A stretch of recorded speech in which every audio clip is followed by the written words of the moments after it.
Hello everyone, I'm Romy J. De Los Santos. And I'm Chair May S. Sina, and we are the owners of Taro ni Crinkles.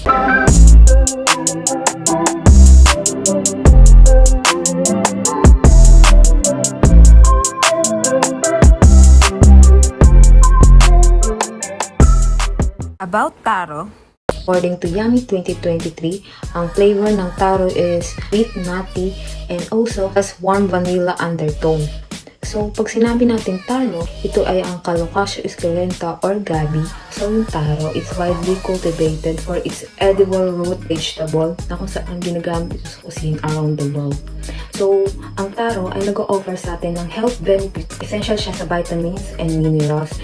Rich siya sa nutrients katulad na lamang ng vitamin E, vitamin C, at ito ring taro ay high in fiber which is ang taro ay excellent source of dietary fiber which is aids in digestion. So yung taro is nutritious. Kailangan pa rin natin ng properly cooked before consumption para maiwasan natin yung neutralized toxin that are naturally present sa raw fruit. So, may iba't iba tayong paraan para kumita dito.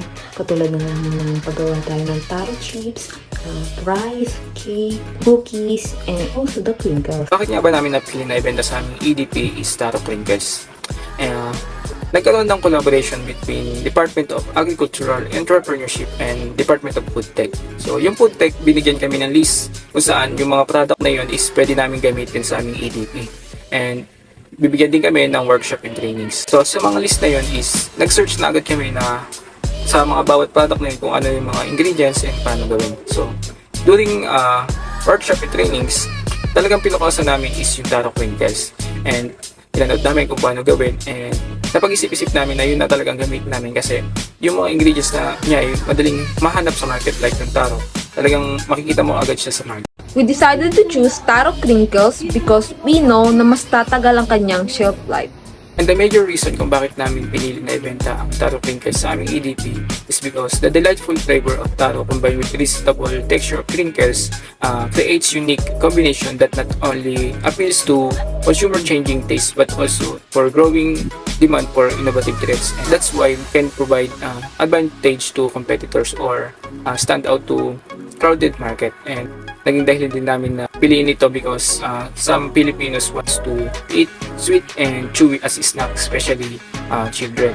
And ito yung naging dahilan namin kaya pinili namin itong ibenta kasi nasa isip namin na madali itong i-market and kikita kami.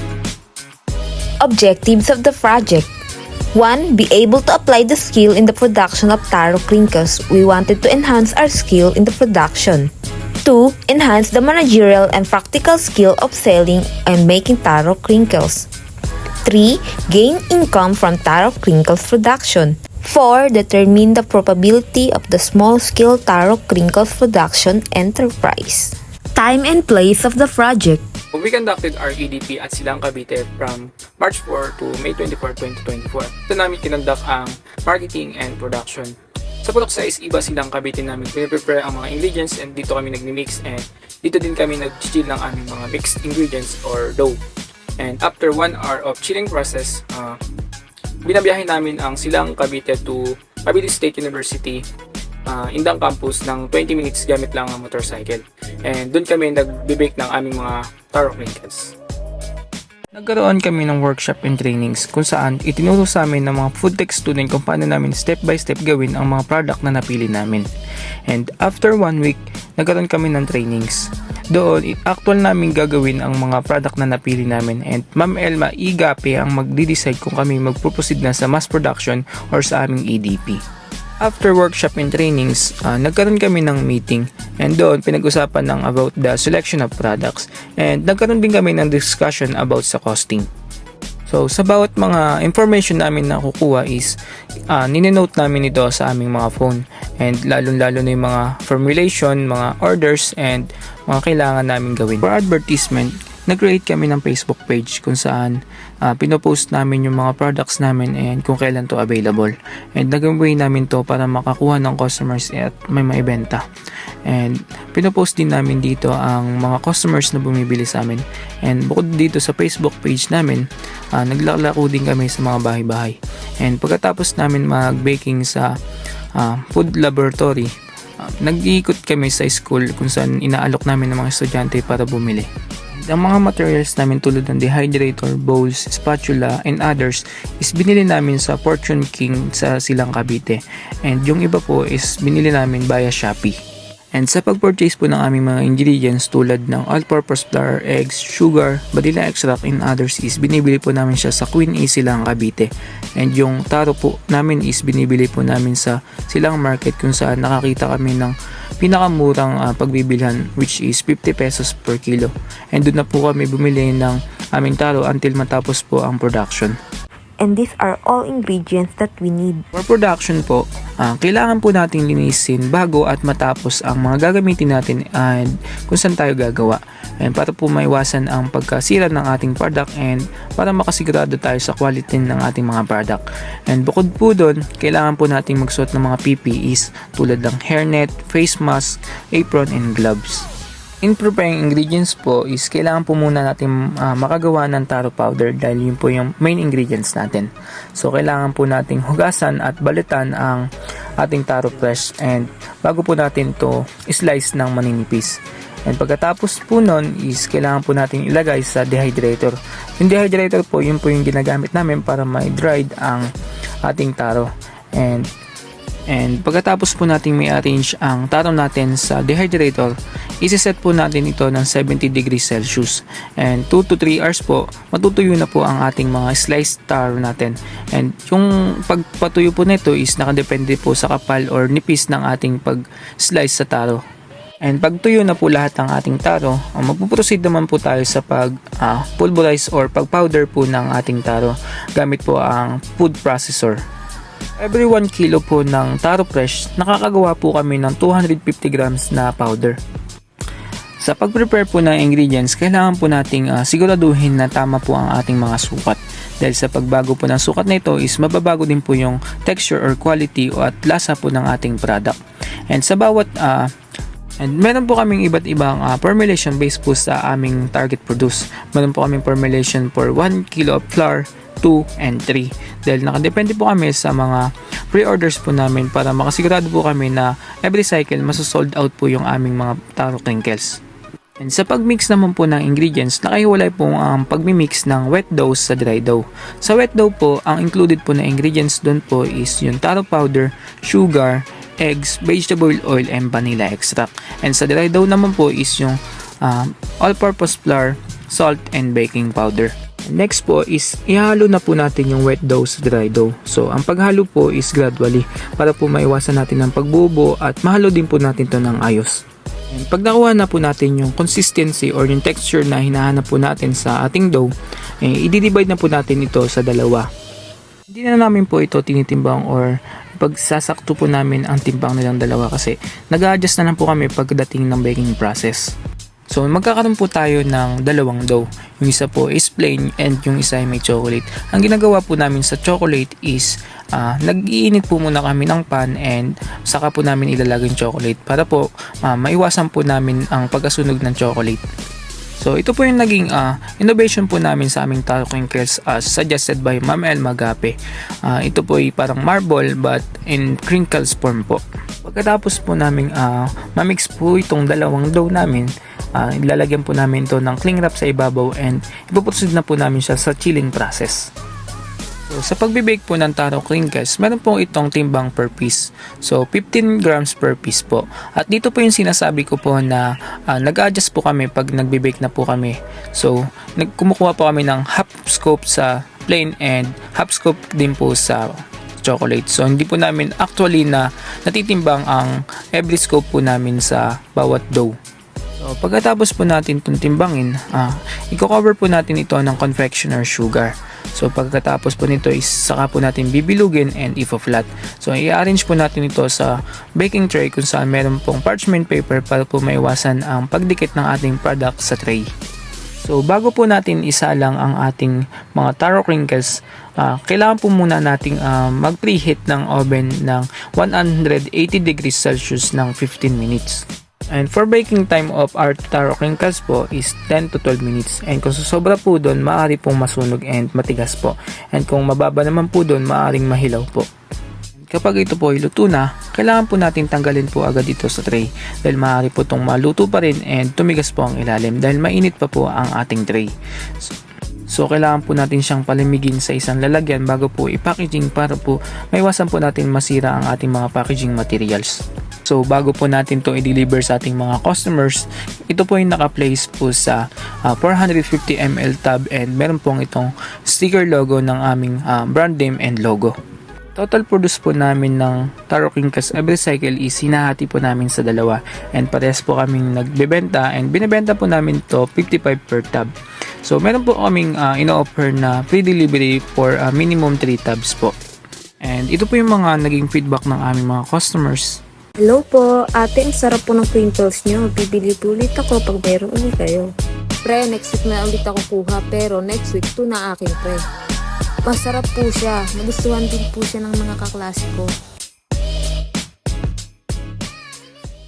We decided na 7 pieces ang ilagay namin sa isang tub para sa mga student na nagbabudget lang ng pera like Ma'am Gabriel na siya mismo yung pumupunta sa food laboratory para bumili sa amin ng Taro Crinkles. And ang lugar kung saan mas mabenta yung product namin ay sa Purok 6, Iba Silang Cavite, and Purok 1, Pulong Saging Silang Cavite. And also sa CBSU, not just the student and also yung mga professor like Doc Ted and Ma'am Hadasa. And sa isang tub, which is 450 ml, meron siyang laman ng 7 pieces of crinkles na ang timbang niya ay 15 grams. And ang naging total sold namin sa aming crinkles ay 436 tubs. But we didn't meet our target of 520 because of there were many events that hit the baking schedule. The fourth cycle has reduced the number of people who want to buy. The result is that there are a lot of stock baked taro crinkles at home. But we find a way and adjusted the baking schedule. It only took 2 weeks to cook while we save up pre-order. So, sa market analysis naman po, ang lugar na mas mabenta po sa amin, isa pong Saging Silang Cavite at Iba Silang Cavite. Kaya po pareho po ng percent kasi kapag nagluto po kami ng partner po namin, hatiin po namin to equally tsaka namin ibibenta sa lugar namin. And yung 10% naman po, ito po yung pag hindi namin naubos yung crinkles namin sa kanya-kanya naming lugar, ay dun po namin ibibenta yung natira sa CBSU main. So, ang naging one-time buyer namin is 70% which is 305 buyers. And yung more than one-time customer naman namin is 131 person or customer. At ang pera po na kinita namin, pinaghatian po namin ito.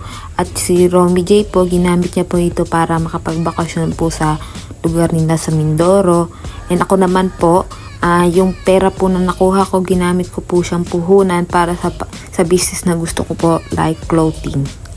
At happy naman po kami dahil kahit papaano, nagamit naman po namin ang pera ng maayos at sa gusto namin gawin.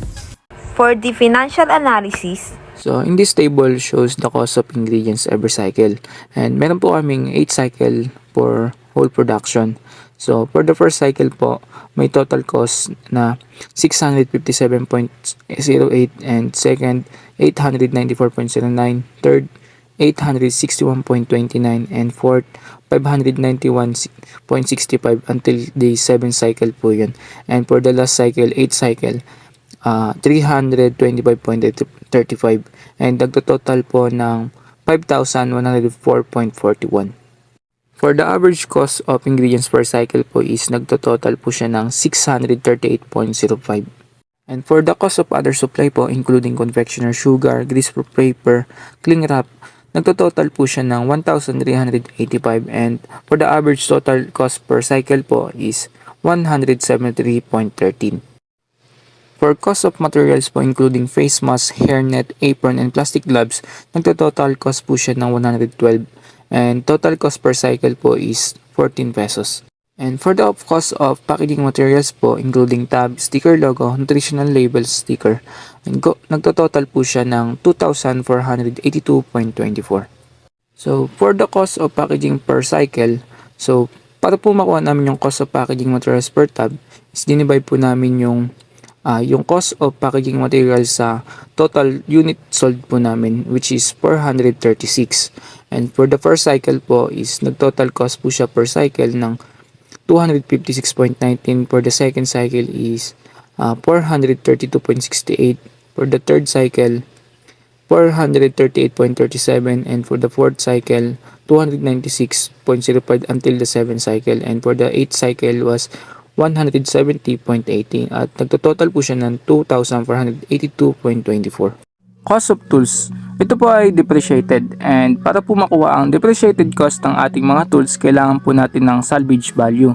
So para po makuha ang salvage value, kailangan po natin i-multiply ang actual price ng tools natin sa 15%. At ang magiging result po doon is isubtract naman po natin ito sa actual price din po. And i-divide po natin sa lifespan in monthly basis, and i-multiply naman po natin to kung ilang buwan nating nagamit. At ang naging total po ng depreciated cost ng ating tools is 146.21. Cost of labor, including the cleaning and disinfection, procurement of materials and ingredients, preparation of ingredients, cooking, packaging, distribution and marketing, and recording. Dito po ang ginamit po naming wage per hour is 48.13, and nagtototal po ito ng 5,889.19. And for the other costs, including gas oven, transportation, electricity, is nagtototal po siya ng 1,634. For total production costs, including the cost of ingredients, other supplies, materials, packaging materials, tools, labor, and other costs, nagtototal po siya ng 16,753.05. For the total sales po, yung first and second cycle po namin, binenta po namin siya ng 50 pesos per tab. And the following cycle po until the last is binenta po namin ng 55 pesos per tab. And may total po kaming tabs na 436 tabs, and nagka-total sales po kami ng 23,375 pesos. So sa table po na ito, ipapakita lang po namin ang cost per tab and profit per tab ng aming Taro Crinkles.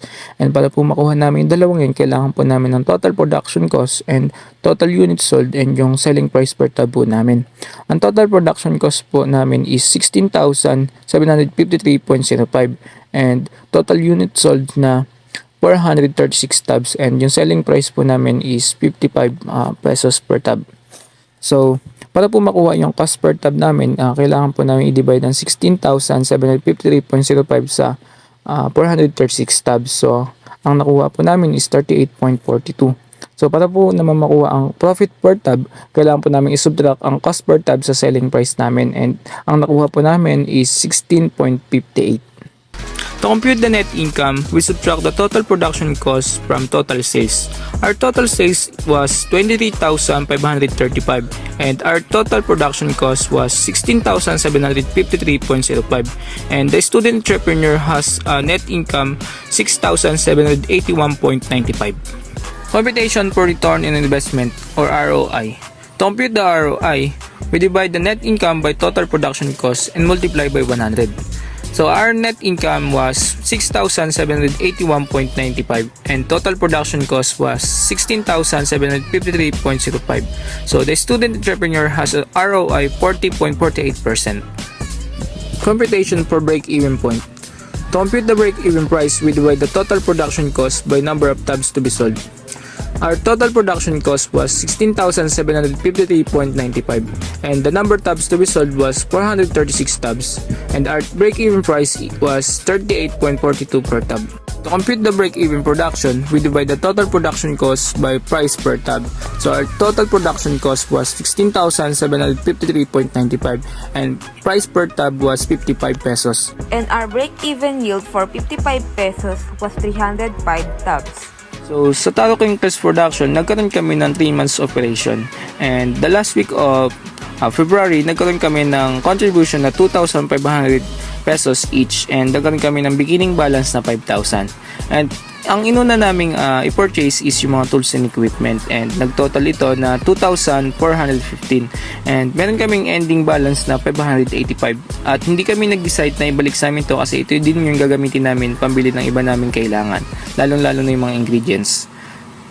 First week of March, doon na kami nag-start na magbili ng mga ingredients namin and mga iba pa namin kailangan, and sa buong March, doon na kami nag-start talaga ng marketing and production. So For the whole month of March, nagkaroon kami ng total sales na 13,145 pesos and meron kami beginning balance na 2,585. So nagkaroon kami ng total cash on hand ng 15,730 and less the total expenses na 8,330.22 is nagkaroon kami ng ending balance na 7,399.78. And for the month of April, nagkaroon kami ng beginning balance na 7,399.78 and for the whole month of April nagkaroon kami ng total sales na 5,720 and nag-total cash on hand ng 13,119.78 and less the expenses na 2,169 is nagkaroon kami ng ending balance sa month of April ng 10,950.79. And for the last month of operation, which is May, meron kaming beginning balance na 10,950.79. And for the whole month of May, meron kaming total sales na 4,510. And nagka-total cash on hand kami ng 15,460.79. And meron din kaming total expense na 610.50. Kung mapapansin nyo po, konti na lang po yung mga expenses namin kasi yung natira naming ingredients ng last cycle, ito na po yung ginamit namin para sa month of May. And meron kaming ending balance na 14,850.29 and ito po yung naging cash flow namin for the whole operation. So for profit statement, binenta namin ang Taro Crinkles in retail lang po. So nagkaroon kami ng 50 pesos per tub nung first and second cycle, which is nagkaroon kami ng total of 121 tubs and nagtotal siya ng 6,050. And for the 55 pesos per tub, nagkaroon kami ng 315 tubs and nag-accumulate kami ng 17,325. And for home consumption, nagkaroon kami ng 3 tubs which is nag-total siya ng 160. And for total income of for whole operation, meron kami 23,535 pesos. And for the expenses, meron po kaming cash expenses na 10,869.55. And for the non-cash expenses or yung own labor, meron kaming 5,889.19. And wala po kaming binayaran na hard labor. Kaya wala po yan. And nagkaroon kami total expenses na 16,758.74. And for profit naman po, para po makuha yung profit, sinubtract po namin yung total expenses po namin na 16,758.74 dun po sa naging total income namin na 23,535. And nagkaroon po kami ng profit na 6,776.26. And for the ROI naman po, para po makuha yung ROI, dinivide po namin yung profit namin na 6,776.26 dun po sa naging total expenses po namin or yung total production cost na 16,758.74 and binultiply po namin ito sa 100. And ang nakuha po namin ROI is 40.43%. We wanted na magkaroon kami ng reseller na kung saan magkakaroon kami ng wholesale of tab, which is ang magiging bentahan na lamang namin dito is 50 pesos per tab dahil ang retail namin dito is 55 pesos. So kapag kinumpit natin siya, magiging 50 pesos times 50 pieces ay 2.5 na lamang siya, pero pag retail is 55 pesos times 50 pieces is equal to 2,750.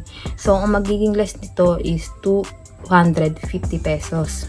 At kapag bumili naman sila sa amin ng wholesale, magkakaroon din naman sila ng free 2 tubs ng crinkles. Because of that, mas mag-grow yung product namin, makikilala ito, and also, hindi lamang ito makikilala, kundi matutulungan din namin yung other people na kumita. What more pa, kung mag-a-add kami ng other flavor, katulad na lamang ng taro with matcha, taro with cheese, taro with milk, and other pastry na ang main ingredients dito is yung taro. Katulad na lamang na taro cookies and cake. Una, ang mindset namin about entrepreneurial development project ay para lamang pumasa. Hindi namin iniisip kung kikita ba kami dito or hindi. But more than that, tinuturuan tayo dito kung paano mag-budget ng pera, humawak ng pera, tinutulungan tayo kung paano magplano ng isang business, humawak ng business, and also makipag-communicate sa iba para mas ma-attract sila sa business natin or sa product natin. at ang taro, nagkaroon din siya ng product enhancement and value adding sa aming product. Our problem that we encountered during baking schedule are change of baking schedule, unexpected changing price of ingredients. Our solution during that day are we plan to bake crinkles 2 times in a month. We look for cheaper ingredients but quality, and it was at Queen E store. Me and Romy has an equal responsibility. They both present in overall production activities until marketing.